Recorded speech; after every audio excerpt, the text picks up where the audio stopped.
ভাই আমাকে তুই বাঁচা ভাই বাবা আমাকে তুই কি বাঁচা। হয়েছে বল না। দাঁড়া দূর। কি হয়েছে তুই পায়ে ধরে এরকম ভাবে কেউ কান্নাকাটি করে? কি হয়েছে আমার বলতো, সমস্যা কি?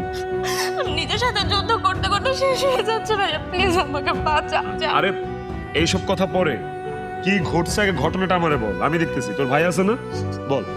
ভাইয়া, মায়ের গলা আমি চুরি করছি ভাইয়া, আমি চুরি করছি। কি বুঝলাম না, এই কাজটা কেন করলি তুই? আরে নিজের গয়না নিজে চুরি করলি কেন তুই? আম্মা তো এই গয়না তোর জন্যই রাখছে। এর বোকা। কি হয়েছে, কেন কেন এই কাজটা করছিস আমার বলতো? কি কি এমন তোর দরকার ছিল? ভাইয়া, আমি একটা ছেলেকে ভালোবাসতাম।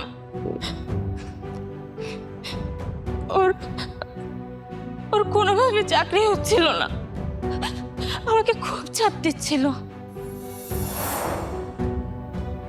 আরিফ, আমি তোমাকে অনেক ভালোবাসি, তোমার জন্য আমি সবকিছু করতে পারি।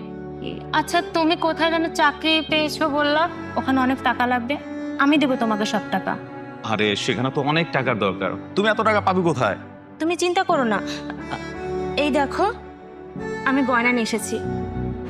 অবশ্যই গয়নাগুলো আমার মামার বিয়ের জন্য রেখেছিল, তবে তুমি এগুলো নাও, নিয়ে বিক্রি করে ওখানে টাকা দাও। আরে মাথা খারাপ, তোমার এই মায়ের গয়না বিক্রি করে আমার চাকরির ঘুষে টাকা দিব? এটা আমার দ্বারা কখনোই সম্ভব না। সমস্যা নাই তো, তুমি আমি তো একে অপরকে ভালোই বাসি, আর ভবিষ্যতে যেহেতু একসাথেই থাকবো, আমার জিনিসটা তোমারই, তাই না? নাও, এগুলো তুমি নাও। তুমি আমাকে এত ভালোবাসো জান, আই লাভ ইউ। আচ্ছা, যেহেতু তুমি এত করে বলতেছো, তাহলে আমি গয়নাগুলো রেখে দিই, ঠিক আছে?